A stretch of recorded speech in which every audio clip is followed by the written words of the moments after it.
Hello everybody and welcome back to Dragon's Dogma Dark Arisen with me, King's Ransom. So in the last video, we did a whole bunch of stuff.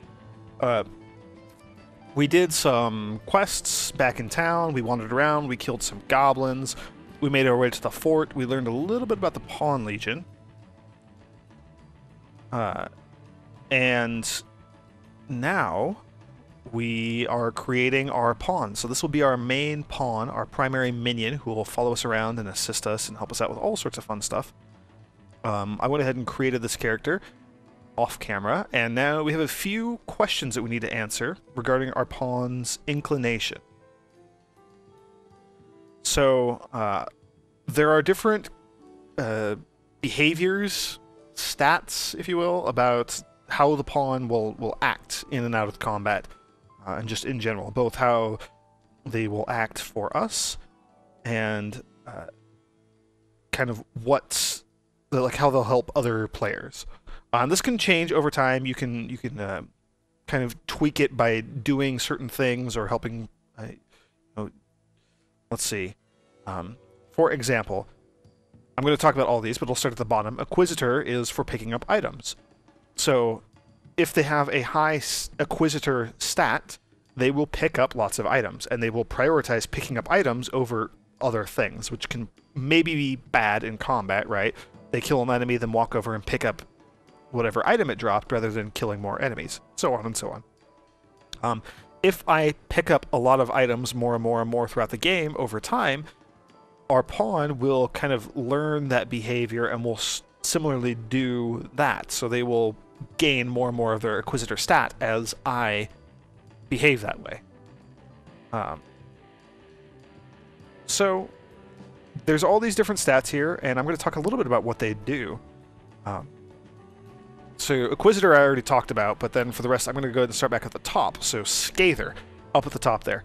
I believe that is a pawn's kind of their rashness for running into battle and attacking really strong enemies.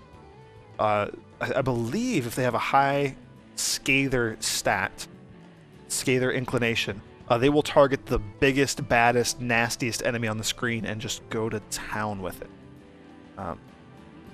Medicant, that is going to be a pawn who uses healing items or healing magic.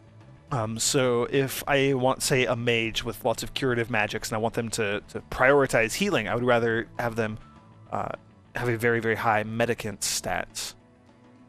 That would be pretty useful, and that's actually a pretty good strategy. Mitigator is, I believe Mitigator is a pawn that will target the weaker enemies. So pick off all the little weaklings in the group, kind of leaving the big one to me. So that seems kind of like a good one as well. Challenger. Let's see. I believe Challenger pawns will prioritize ranged enemies, things at a distance, like mages or archers. So also very, very handy to have in combat. If I'm going to be playing a melee character, and be right in the middle of things, right in the thick of things, it'd be good to have a pawn who could kind of pick off some of the outside enemies, the ranged enemies. Utilitarian, I believe, is going to be like buffs, boons, enhancements. They will focus on using skills to, for example, boost allies' attacks, or they will focus a lot more on using the attacks like or the skills like Rook was using that will put an element on my weapon. So Rook he had a fire enchantment. He could enchant my weapons and cause them to do fire damage. I believe that is a utilitarian type of skill, type of strategy. Focus on those sorts of things. So also seems pretty good for like a support type character. Guardian is going to be pawns that I believe protect me, so they focus on staying close to me, attacking anything that gets near me. They won't wander off and explore too much. They'll stay right, as close to me as they possibly can. Might be a good idea if I were making like a warrior pawn or something. I haven't really decided exactly what I want this pawn to be. but otherwise not terribly useful, I don't think. Let's see, Nexus, I think, is the opposite. I think Nexus pawns will focus on their allies, the other pawns that I have in the party. They will assist other pawns. If the pawns get hurt, they can carry the pawns over towards me so that I can cure them. I think they will stick near other pawns instead of being near myself. Pioneer, as it kind of sounds, they will wander off and try to explore as much as they can. Could be dangerous, you know, if I get into a fight and my pawn wanders off to explore some cool area, or if they wander off and, you know, pull some enemies or something. So Pioneer seems like kind of a bad idea. I think Mitigator and Challenger seem like two good ideas. Probably not Scather. Acquisitor is also useful for me. And we can get like potions and items to kind of help tweak this in mass later. For now, so we have this questionnaire here. I guess I should explain what the heck's been on the screen this whole time. So there's this questionnaire here, which is our chance to kind of influence our pawn's personality as we're creating this pawn.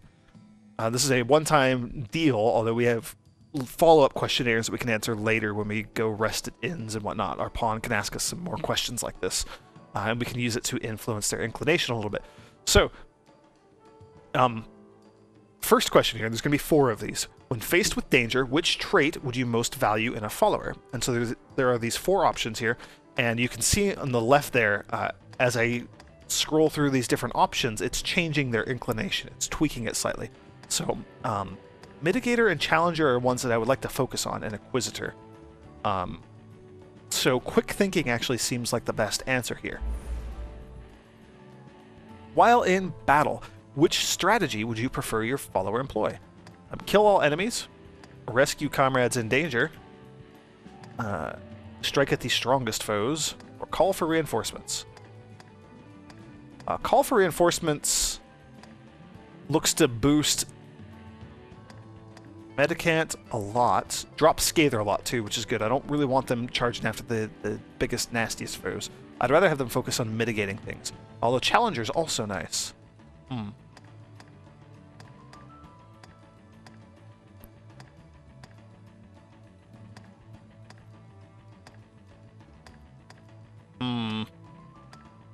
think I'm going to have them call for reinforcements. Seems good.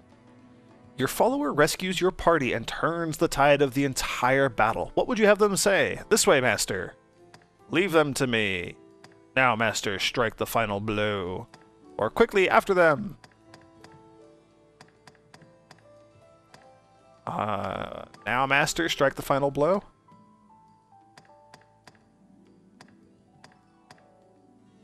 Leave them to me. Now, Master, strike the final blow. Sure, we'll go with that. As a ruler, which gift would please you the most? A magic potion that preserves youth. A brave and just hero to succeed you. A perfect spouse. Or a majestic white steed.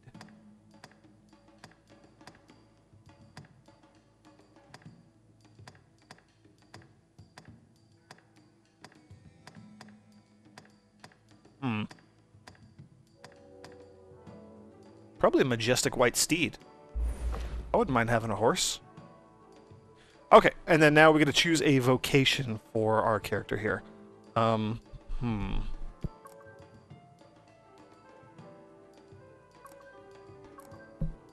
So, I'm thinking long-term I'm going to want my pawn to be the advanced form of mage, the sorcerer, I believe they're called. The all-powerful one with devastating, nasty magic attacks and status effects and all sorts of fun stuff like that. So I'm going to go ahead and pick mage, even though I myself am a mage currently as well. I'm going to have my pawn level up as a mage for a while. At some point I'm going to have them switch over to be a strider, because leveling up as a strider will boost their stamina, so that'll allow them to cast more spells. And that also is a very good thing, because the sorcerer's spells take up a lot of stamina. So that can be kind of rough later on if they don't have a good supply of stamina. But for now, we're going to go with mage. Magic attack is going to be important, so we're going to stick with that. Our fealty is sworn to you, Arisen. From this day, the Legion's men called pawns live and die by your command.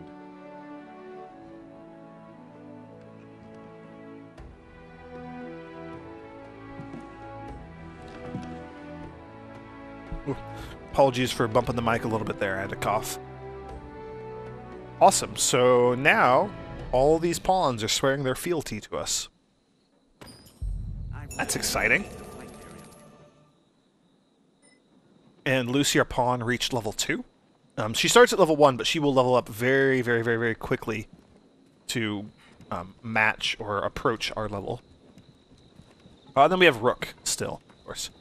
Ah, a master and his pawn, is it?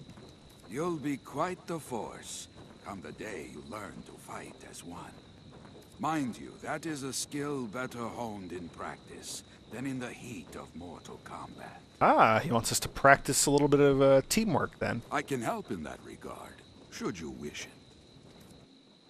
Ah, that actually seems like it might be a good idea. However, before we do this, I would like to not be in here. We're in the little training grounds. Ah, loading screens. I should have done this first before talking to that guy. Apologies. Doing things a bit out of order here.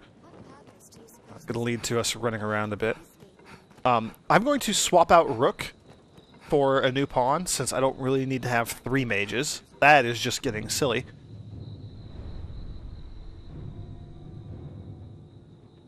Oh, are you freaking kidding me? So there's that creepy hooded guy again. Wandering off towards that gate. That doesn't seem good. We'll talk to that guy in a minute there. So back here at these rift stones, so now we can see what their actual true purpose is in this game. So when we use a rift stone like this one, it takes us into the rift. And this is where pawns can be recruited or swapped around and so on. So here's Rook. I'm going to go ahead and dismiss Rook from my service. Release. Don't need Rook anymore. And then you can see there's going to be all these other pawns just kind of wandering around here. And so you can see, for example, level 5 and cost 0 RC. So RC that stands for Rift Crystals, and that is the currency used to rent out these pawns. Yes, Arisen. This person has pretty awesome armor, so I'm going to go ahead and look at this person's armor. So this is a fighter. You can see their vocation. They're a fighter. They're only the basic rank. They have 2 attacks, Blink Strike and Broad Cut, and then Shield Summons is their secondary attack, and then no other skill set. They have some pretty fantastic, really rare equipment. They are familiar with a couple of quests, so as I mentioned earlier in a previous video, pawns can learn about quests as they do them, so whoever created this pawn, or used this pawn last, they have completed some quests that I have not completed myself. Then you can see they're familiar with a few locations that I don't know of yet. 2 unfamiliar locations and the encampment. And then we can check their stats. So primary is Guardian, secondary is Nexus. So, and then, you know, we can cycle through all this information. Guardian and Nexus, not ideal, not necessarily the best, but having a warrior with Guardian might be a good idea because they could stick near me and protect me. So, I'm going to go ahead and get this pawn to join me. And it didn't actually cost me any Rift Crystals, which is good because I don't have very many. So yeah, and I don't need a mage, so I'm going to send this one away. I don't need another warrior, so I'm going to send you away. Right, so you can just kind of swap people in and out. So you send them away, have them wander away, and they will walk out of the rift, and a new one will walk in to replace them. And then we can see this person here is glowing in blue because that is one of the ones that we hired. So you can have 3 pawns with you in total. So here's 1, and then my main pawn who we require for the story bits right now, so that's 2, and then I can get a 3rd. I'd like to have 1 of each class. That seems like a pretty decent split. So we have a fighter, and we have a mage, and myself. So I would like to get the rogue, the strider, I believe they're called. So there's a couple of them here. I'm going to go ahead and talk to this guy here real quick. So he is a 2nd rank strider. That's good. Potentially. He only has the two basic skills that they start with. Oops, didn't mean to hit that button. Equipment. It looks like he just has the generic starting equipment. So at these low levels, it's going to be a bit of a problem where you're going to run into a lot of low-level pawns that are just kind of floating here that are from people who no longer play the game. Pawns don't have any good equipment. They're not really going to be used much. Just kind of, you know, garbage kind of floating here, getting in the way of all the quote-unquote good pawns. Yes, Arisen. So that's not bad. This person costs 2 rift crystals, which means that she's... Yes, Arisen. Oops, wrong button. Keep hitting the wrong button here. She costs 2 rift crystals, which means that she's potentially going to be... or he. It sounded like a guy. That's... Yeah, that's a guy. Mitigator and Scather. A guy who looks... I don't know, has some female-looking hair, I guess. Whatever. Anyway, familiar with a lot more locations. Familiar with a lot more quests. Familiar with a lot of enemies. So these are kind of the things that will bump up the cost and make this character cost more. They have an upgraded weapon. Pretty phenomenal bow. So they have some really good equipment for being at a very low level, only being level 5. Skills are not terribly impressive. It's just the 2 starting skills, but you know, might be good. So I'm going to go ahead and hire this person. It's going to cost me 2 rift crystals of my 13. But you know, that's not too terribly bad. I do still have 11 more. And we'll be earning a lot more rift crystals here coming up soon. So this is a decent party, I think. I have a mage pawn, a fighter pawn, and a rogue pawn, a strider pawn. So with that, I have all 3 of my pawns. Also here you can search specifically for certain pawns. You can search by level and just say like, hey, I want to hire a pawn that's going to be level 8, say. And then you can do a little search. And you can refine it. Blah, blah, blah. I don't care about that stuff. That's what I'm talking about. So you can change your search conditions and say like, I don't want a strider or a ranger or a mage or a sorcerer. I just want to see fighters and warriors. And then you can come back here and it will filter your search to only fighters and warriors at that particular level. And I'll show you how much they cost. You can flip through some of the important information here. So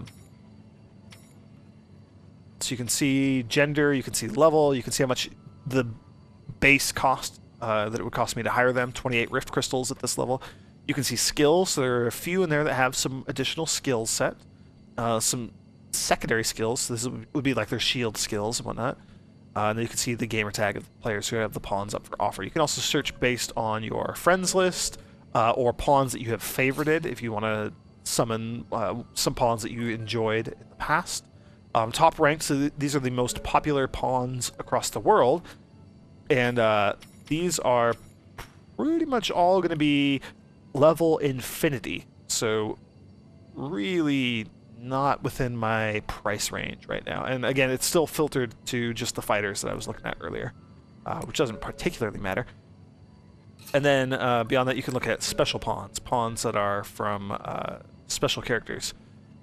Special people like the developers who have created pawns and put their pawns up here for other people to summon.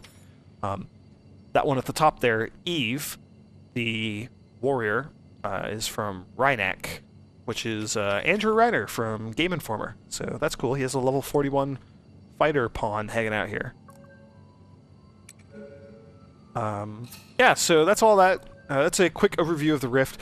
I think from now on, similar to all my inventory management and whatnot, I'm going to try to do that off camera because, especially in these low levels, it can be a bit of a hassle finding pawns who are worth keeping, who don't just have useless equipment and no skills set.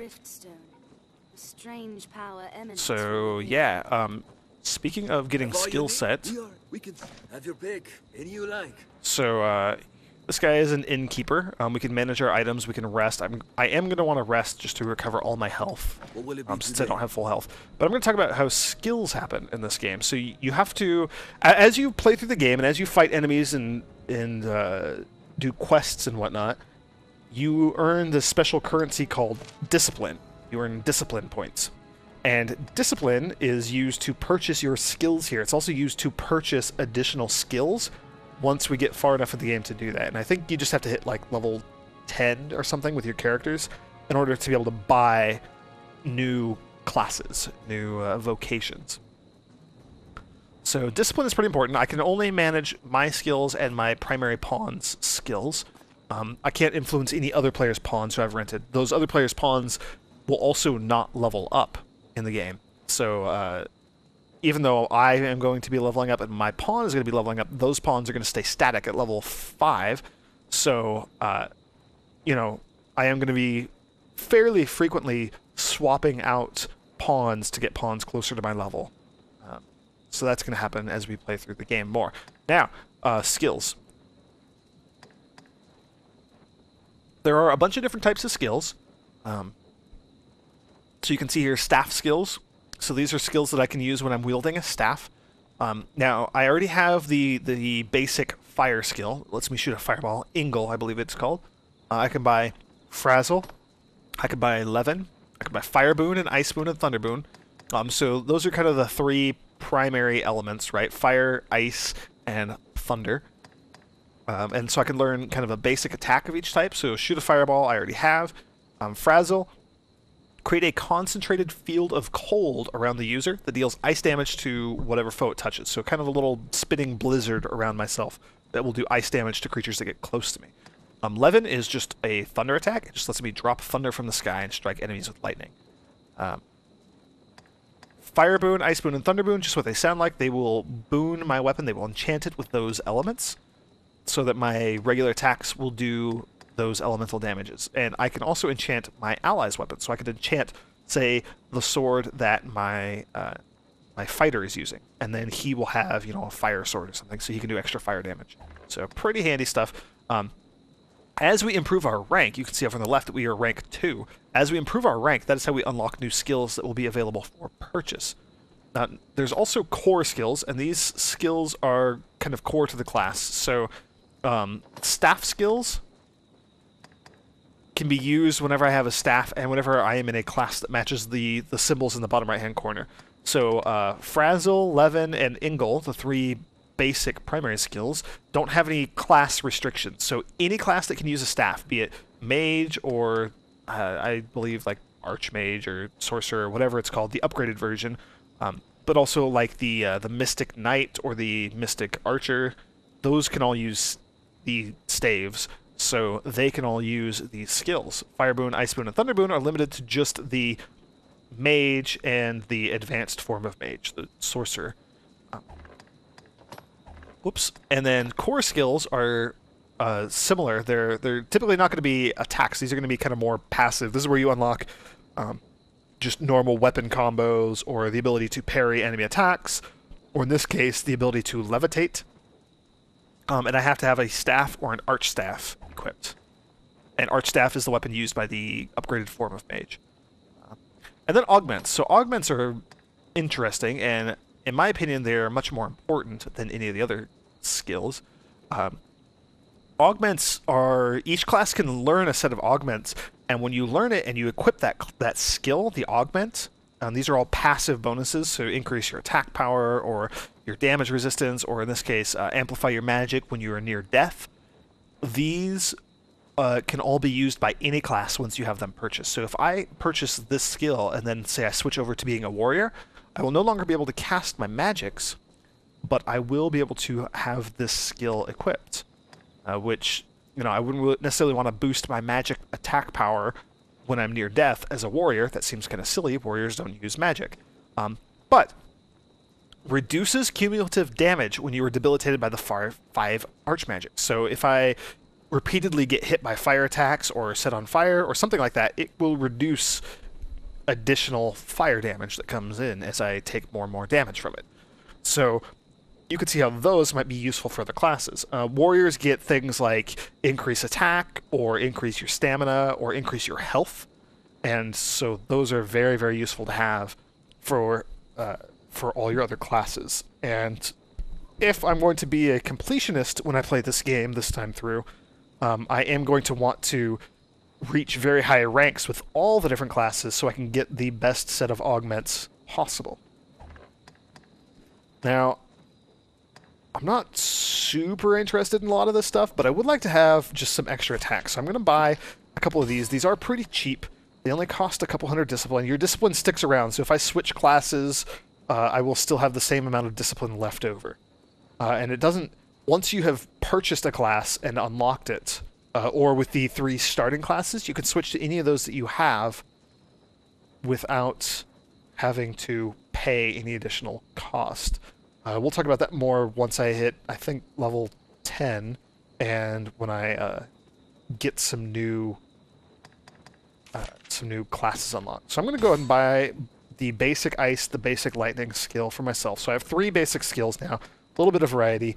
Lucy, my pawn, does not have any additional discipline, so she can't really do anything. She doesn't have enough to buy anything because she's only rank 1.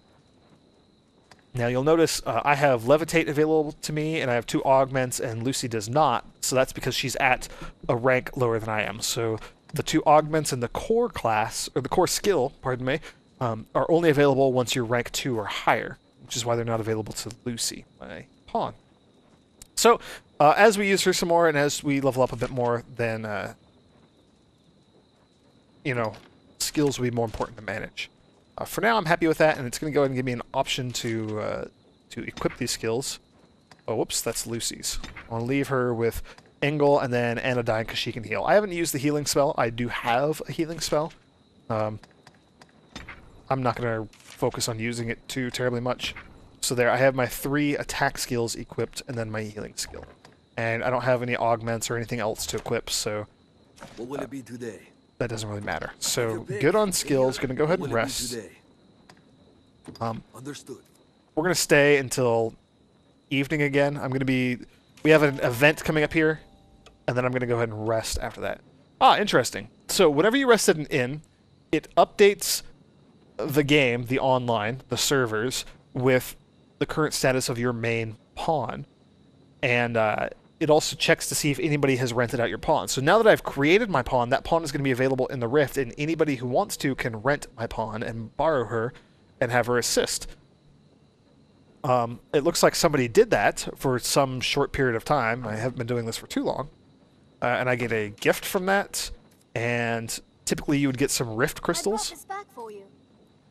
And they can rate your pawn, and so on and so on. So that's kind of fun. We'll be seeing more and more of that later in the game as I get to higher levels and my pawn kind of stands out more amongst the crowd. For right now, she's a level 2 pawn with just basic starting equipment and no new skills. Just like all those other pawns that I didn't like that were low level with basic equipment and no good skills.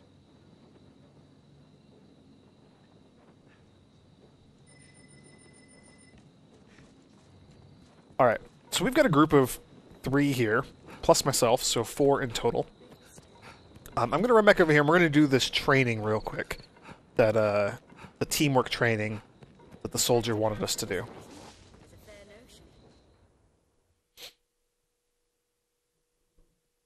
This should go by pretty quick. It's a bit difficult if you don't have a full set of pawns.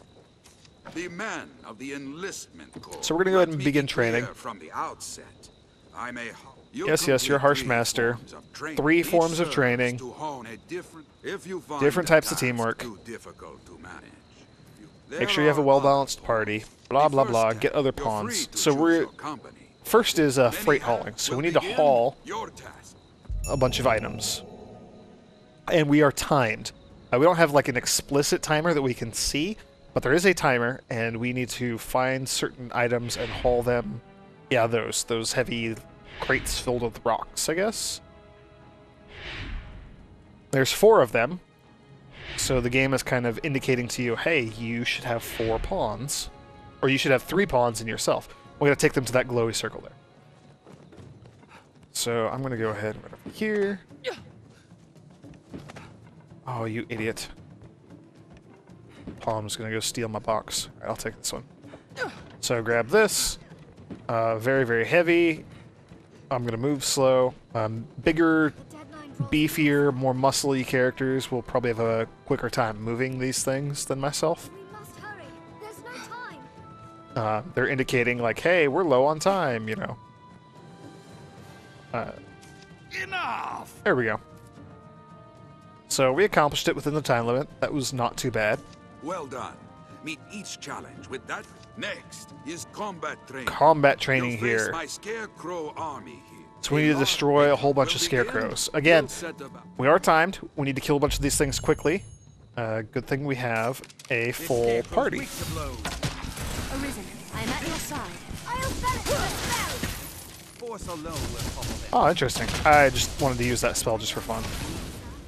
Go ahead and hit that with lightning. Can I climb up here? Ah, and Lucy is leveling up from killing scarecrows. That's kind of funny. Did it.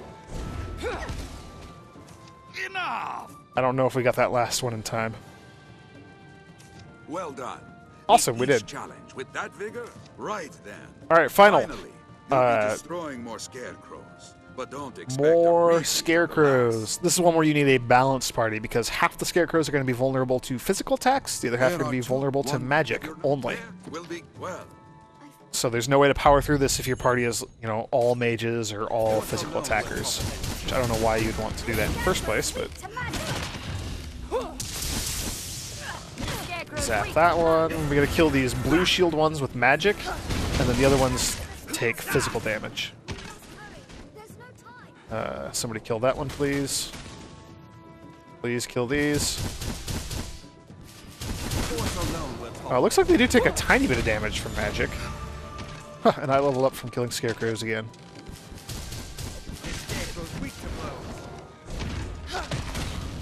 Let's see, and I don't know. There's another one over there. I'm assuming we got it in time? That's the fastest I've ever seen it done. And on a task fit to challenge even a seasoned warrior. Alright, Well done. mission accomplished. So, hooray, high fives, cheers. Experience and money. That's the important bit there.